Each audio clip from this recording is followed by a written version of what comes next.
pag na-foreclose ka kasi, kukunin na sa'yo yung bahay mo ng either the bank or the city. Good morning, guys! Happy Monday! Let's go! I love Mondays. Yeah, for today's video, punta tayo sa dalawang properties na kakatukin natin. We're gonna do some door knocking today.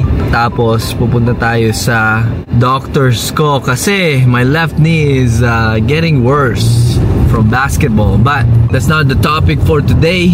The main topic for today is we have to risk it all. So, alam nyo naman na nag-door knocking ako. If you guys don't know kung ano yung door knocking, yung door knocking is just simply kakatok ka dun sa seller, tatanungin mo sila kung interested ba silang ibenta sa'yo yung property mo. So, basically, yung mga taong door-to-door sales, yun ang door knocking. So, for me, this is a risk that I'm not comfortable doing, pero ginagawa ko pa din siya kasi you never know what could lead to. Mamaya, makatok ko yung seller na ready na pala magbenta before anybody else. You know, I risk being uncomfortable at that time, tapos I will get my reward, which is getting that deal from that seller. So, kayo guys, what are the things that you guys risk every day or sometimes get you the reward that you want? Comment down below. Ang lamig nga today. So yeah, let's go to the first house. It's in around Fermor area. So it's in the south. So we have about 20-minute drive. So I'll see you guys there.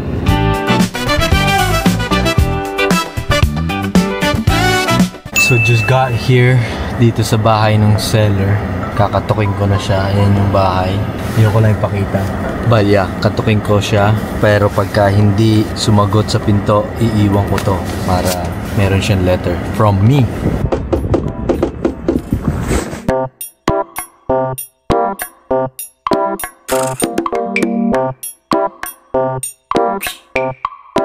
As you guys saw, walang nagbukas sa atin ng pinto. So either walang tao na sa bahay or nasa work. Pero itong mga kinakatok ko na to, mga owner na bank foreclosure na sila. So they have high motivation to sell the property. Pero some of them, they just don't give a anymore and they would just rather let it go to the bank or to the city.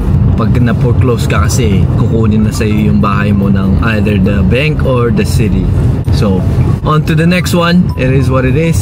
Just got here at the second house. Let's go door knock this thing.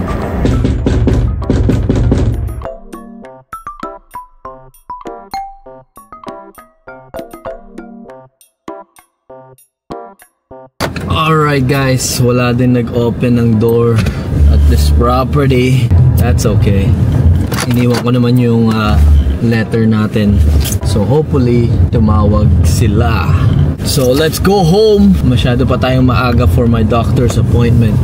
But just going back dun sa risk sa pinag-uusapan natin at the beginning of this video, maraming tao na takot mag-risk. Maraming taong gustong magkaroon ng business pero ayaw nilang sumugal kasi I don't know, for some reason takot sila. Their fear of judgment of other people, fear of unknown. Yun nga, may mga fear tayo, right? Pero at the end of the day, hindi natin nare-realize na everyday is a risk. Going outside your house is a risk. Eating chicharon, eating barbecue, eating anything is a risk. So, hindi natin nare-realize na lahat ng galaw natin is risk para sa sarili natin. So, hopefully guys, mag-risk din kayo kahit konti lang. Kasi you never know till you risk it. Sabi nga nila, risk it for the biscuit.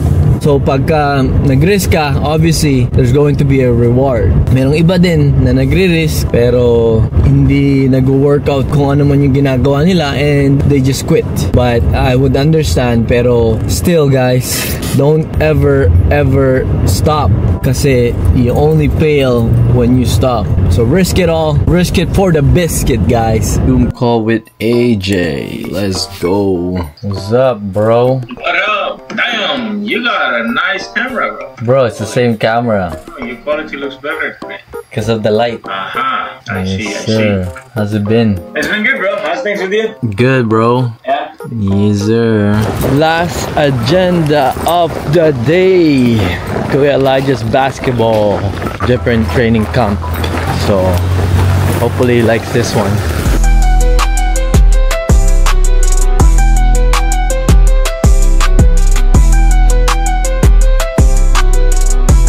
Let's go, boys. Stretch, man. Go, shoot around.